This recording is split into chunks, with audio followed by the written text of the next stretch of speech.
채널아 캐치. 먼저 이번 영상은 스포일러가 가득하다는 것부터 알려드립니다. 역사 자체가 스포일러긴 하지만요. 올해 2월 24일 넷플릭스에 올라온 사무라이의 시대, 많은 분들이 보셨더라고요. 올라왔을 때 저도 한마디 했었어야 하는데 이래저래 시간이 걸려서 이제야 한마디 합니다. 많은 분들이 사무라이의 시대에 대해 어떻게 생각하냐고 묻습니다. 넷플릭스에 시리즈로 올라왔을 정도니 뭔가 대단한 거 아닌가 싶어서 말이죠. 그냥 미국에서 만든 TV 다큐 드라마 정도입니다. 이런 머리도 애교고 이런 장례식도 동양의 어떤 이미지를 떠올린 애교고요. 그러니 이런저런 아시안 배우들을 섭외한 모양이죠.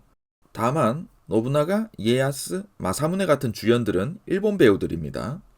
역사가이자 저술가로 소개되는 스티븐 텀블 교수입니다. 오스프리사의 맨 앳 암저 시리즈가 역사 팬들 사이에선 매우 유명한데 그 오스프리사의 일본 사무라이 전쟁 관련 책은 이분이 다 썼다고 보면 됩니다.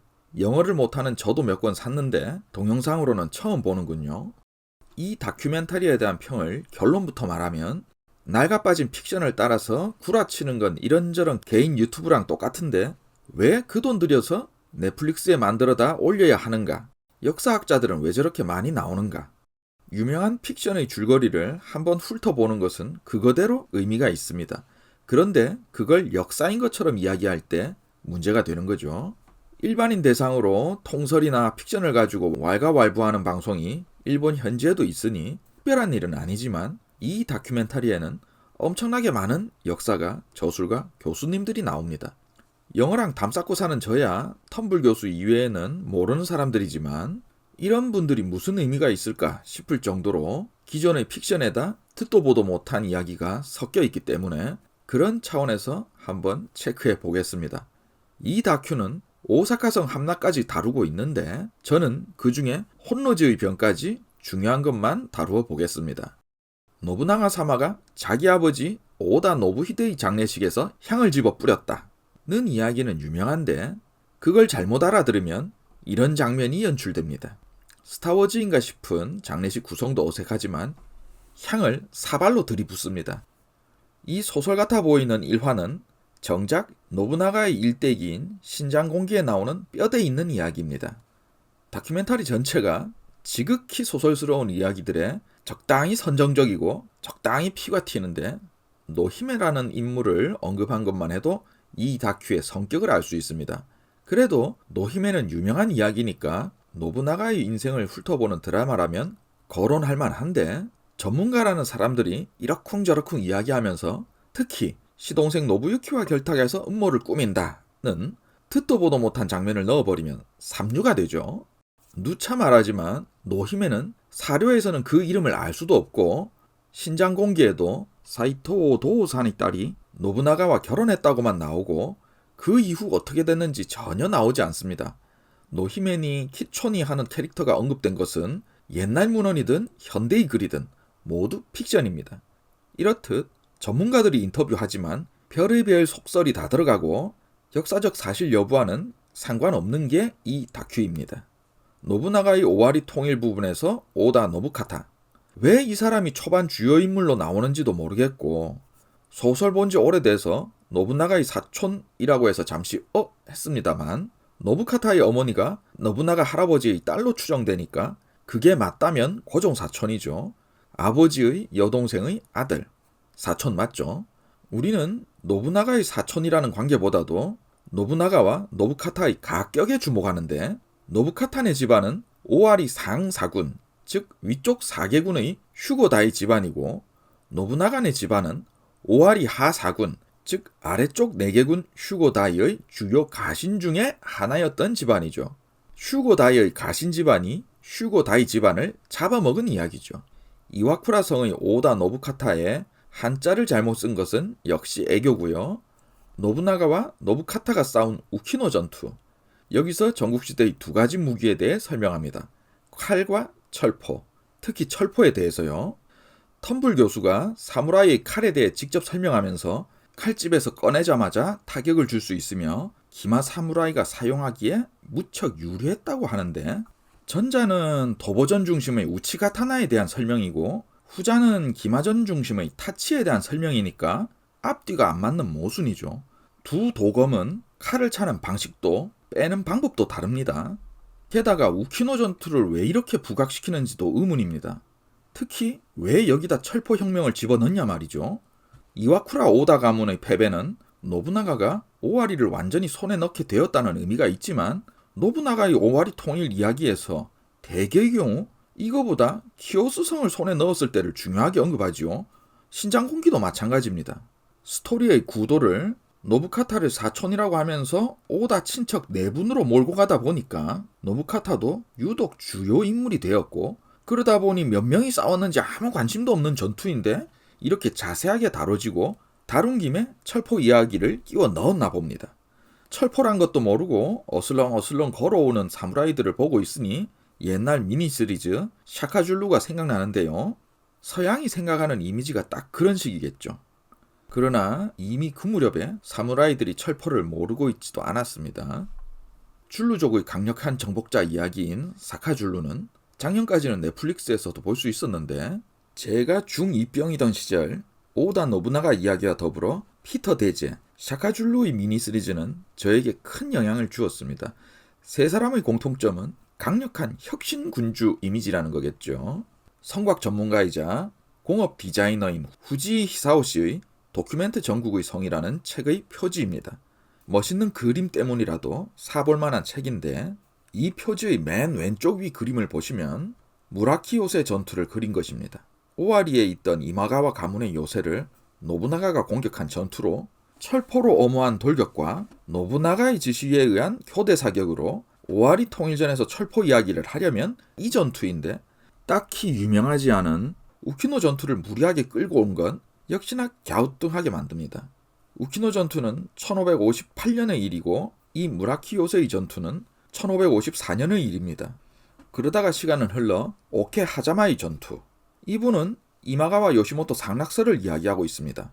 요즘 학계에서 상락설은 대개 부정되고 있는데 이런저런 학설이 많으므로 제가 여기서 거론하기엔 시간이 부족하고, 결국 여기서도 통설에 따라 노부나가의 정복 파악 우수성을 이야기합니다.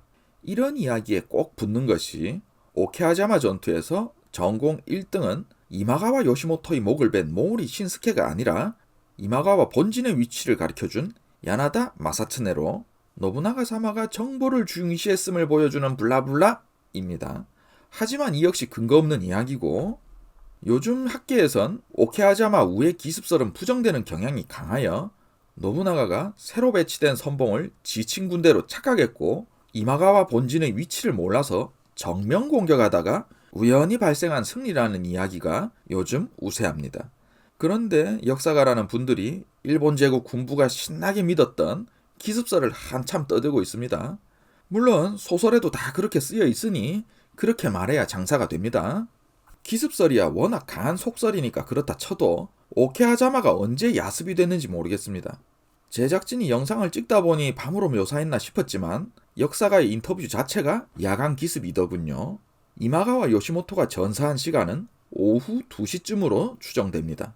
그럼 잠시 쉬어가는 페이지로, 이렇게 노부나가의 거성으로 나오는 성은 일본에 12개밖에 없는 현존 천수 중 중요 문화재인 이오 마츠야마성 천수입니다. 영화 카게무샤에선 이에야스의 거성인 하마마츠 성으로 활용됩니다. 종교 봉기인 이코이키의 설명인데 마크는 우에스기인 것도 애교죠. 우리나라 임진왜란 1592에서는 오다 가문의 마크를 거꾸로 달아놓기도 했습니다. 이건 토쿠가와 이에야스인데 대장이 직접 칼 들고 싸우는 줄 아는 건 넘어갑시다. 우리나라 드라마도 다 그렇게 만드니까. 다시 본론으로 들어가서, 소설에서처럼 이 다큐도 노부나가의 엔야쿠지 학살에 독실한 불교 신자 미츠히데가 충격을 받았다고 하고 있지만, 역사 속 미츠히데는 그 명령을 충실히 따라서 출세한 케이스입니다. 총공격 직전에 알고 놀랐다는 것도 사실과 다른데, 총공격 10일 전에 저항한 지역에 대해서 모두 베어버릴 것이라고 하는 문서가 남아있고, 엔야쿠지가 멸망한 이후 그 장원을 적극적으로 몰수하다 보니 다른 사찰에서 우리는 엔야쿠지 계열 사찰이 아니라는 소송도 발생합니다.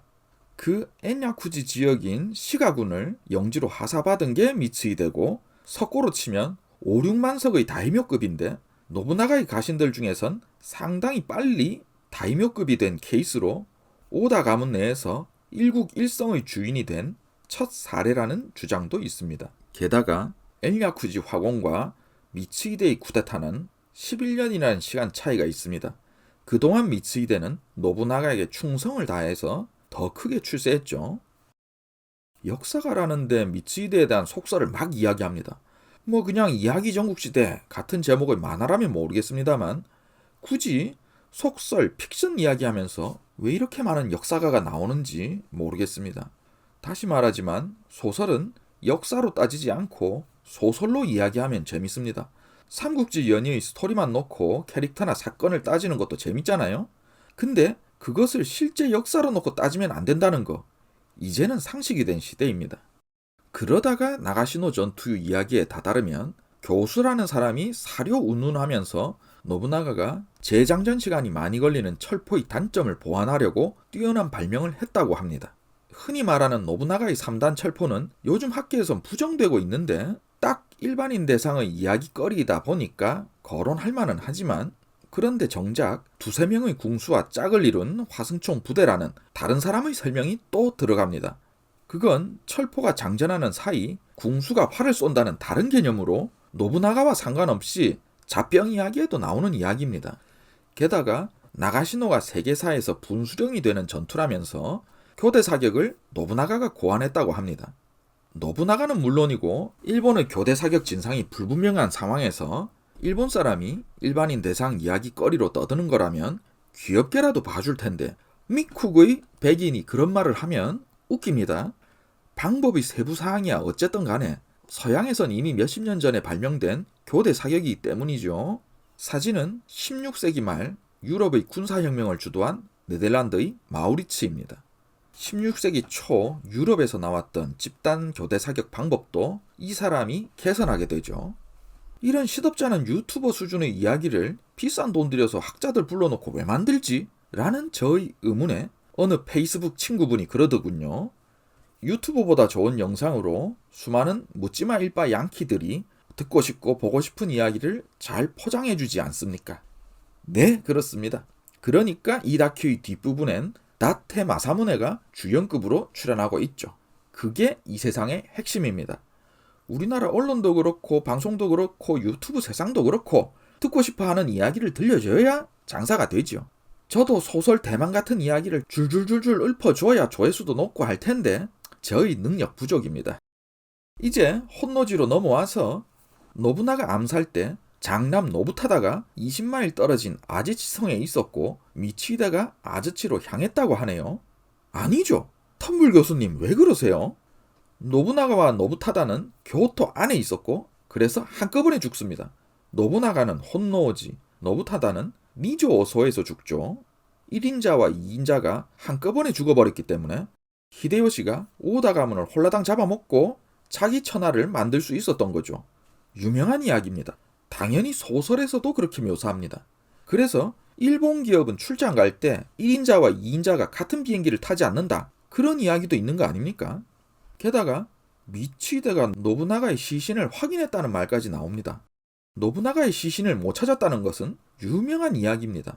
노부나가의 시신이 안 나왔기 때문에 수많은 상상들이 나왔고 어느 스님이 노부나가의 시신을 수습해서 묘를 세웠다 운운하는 이야기도 썰일 뿐이고 예전에 코이즈미 총리가 재밌게 봤다는 노부나가의 관이라는 소설도 거기서 나온 상상 이야기였습니다. 이분은 누가 교토의 권력을 빠르게 장악하느냐의 문제라며 3명을 거론하더군요. 미츠히데, 히데요시, 토쿠가와. 에? 토쿠가와? 혼노지의 변 직전의 상경에서 노부나가의 접대를 받은 토쿠가와 이에야스는 사카이 유람을 하러 갔다가 변의 소식을 듣습니다.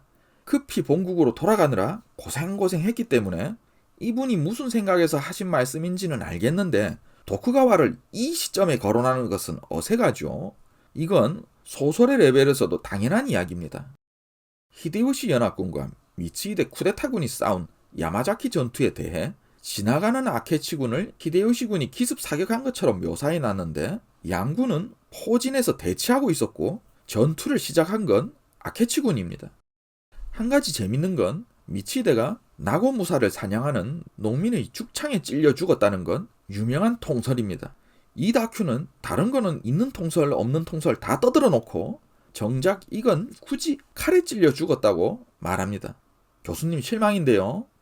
이렇게 일단 혼노주의 병까지 주요 부분을 살펴보았는데 짜잘한 오류는 더 많고 이 다큐 총 6화 중에 여기까지가 3화입니다.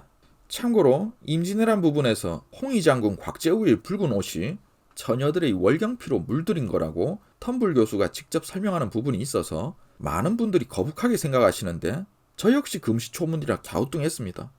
텀블 교수는 임진왜란 관련 책도 몇 개 썼는데 굳이 이런 말을 왜 했을까? 그런데 이게 우리나라 지역 설화로 있긴 있는 이야기더라고요. 정작 임진왜란의 가장 핵심인 이순신 장군은 등장하지도 않으면서 우리도 잘 모르는 이상한 이야기가 들어간 점도 이 다큐가 어디에 포커스를 맞추고 있는지 알 수 있게 해줍니다. 유튜브에는 토크멘터리 전쟁사를 비롯해서 소설이나 통설 차원의 이야기를 가지고 역사를 논하는 영상들이 우수마발처럼 많습니다.